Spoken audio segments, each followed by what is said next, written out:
ex-San Francisco 49ers player Dana Stubblefield has been charged with raping a disabled woman. San Jose, California is where it's all going down.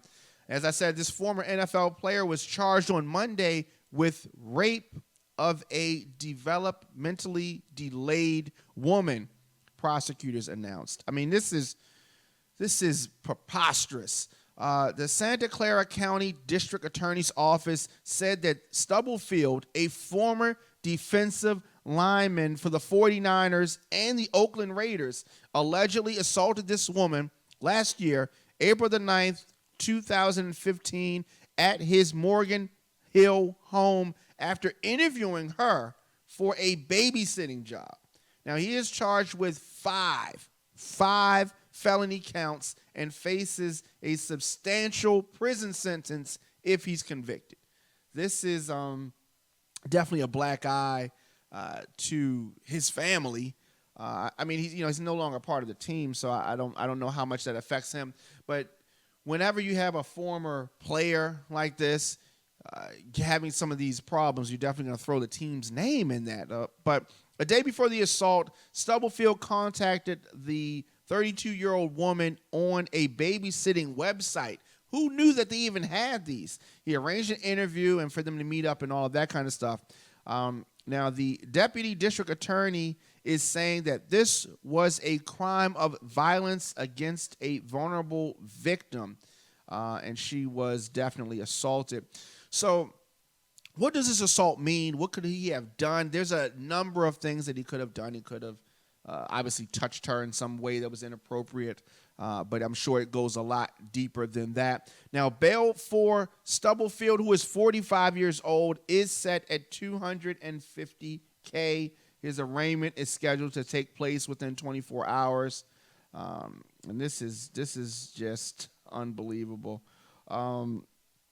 Now, the report is saying that the interview with the woman lasted about 20 minutes, and she later received a text from Stubblefield saying that he wanted to pay her for her time that day, and she went back to his house. And that's when this took place. So in addition to touching her, she is saying that he raped her. So a lot more than just some fondling. He raped her, gave her $80, and let her go. And the woman immediately went to Morgan Hill Police Department and reported the rape. DNA evidence matched that of Stubblefield, the report said. This is alleged, so we don't know what the whole situation is. Stubblefield's attorney said that the sex was consensual and that his client is being unfairly targeted because of his wealth and celebrity. So let's dissect that a little bit. I recently, late last year, I, for the first time, was a member of a jury.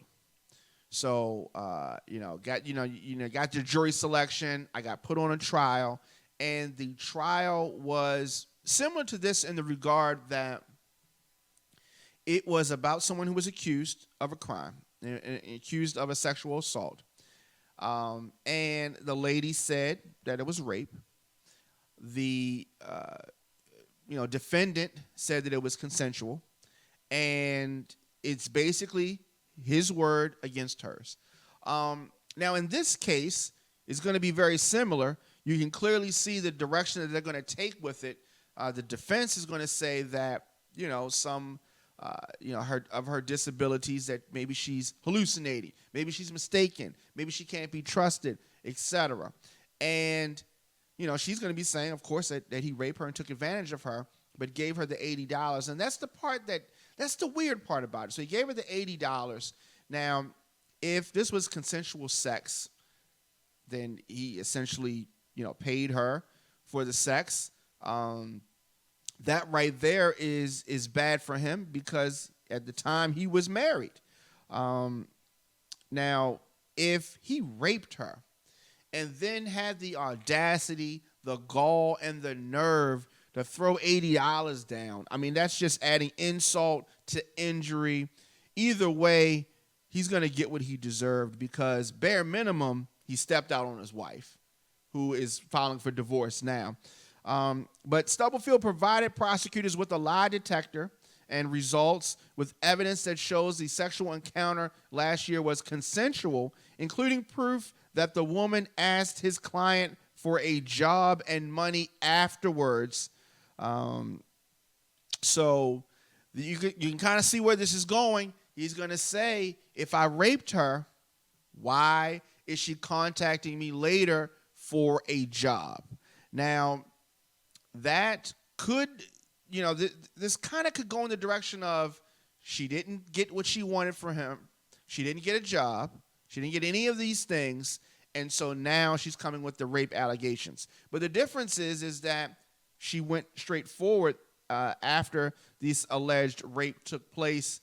And, his side is saying that Dana Stubblefield is being fairly targeted due to his celebrity and wealth by someone with full motivation to lie. And Mr. Stubblefield allegedly, I'm going to say allegedly, passed a lie detector test with flying colors and will present full, vigorous defense against these false allegations.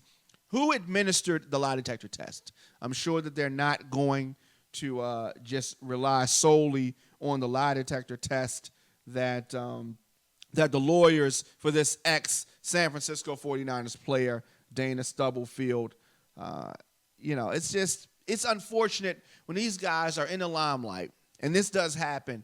You're in the limelight, and you're in the limelight for so many years, and then you come out of the limelight, and you think that you can do whatever you want. Of course, he's innocent until proven guilty, but this is looking crazier and crazier by the day.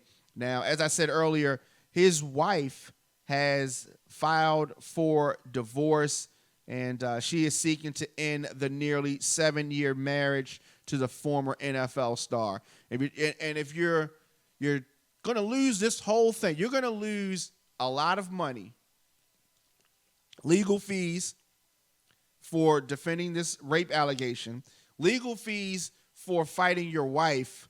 I hope that you had some type of agreement in place, because she is saying irreconcilable differences. Terry Stubblefield has filed for that. As I said, they were almost married 7 years. And so they've been separated since February the 17th. Obviously, she knew that this was coming. The alleged rape it's just crazy. Now, he reportedly was not contacted by investigators until March 2016. So what I'm going to assume, and we're making a lot of assumptions here, but I'm going to assume that they were trying to set him up with the offer of the job. Maybe they were trying to set him up because it took them a year to contact him. Whether or not this rape occurred, Dana did admit to having sex with the woman. He says that it's consensual, and his wife is not having it. Now, obviously, there's children involved because, he needed a babysitter. They have a 1-year-old child and a 4-year-old child. So it just doesn't look good for the former player. Terry is obviously asking for full and legal custody, with Dana getting some visitation rights, and that she is requesting spousal support. What's going to happen in this case? We're definitely going to keep you posted on that. Let me know your thoughts. Consensual or rape? What was it? Either way, this lady is disabled. I mean, it's unacceptable. Hit me up in the comments section. Also on social media, Facebook, Instagram, and Twitter at The Diamond K Show. And as always, radioonfire.com.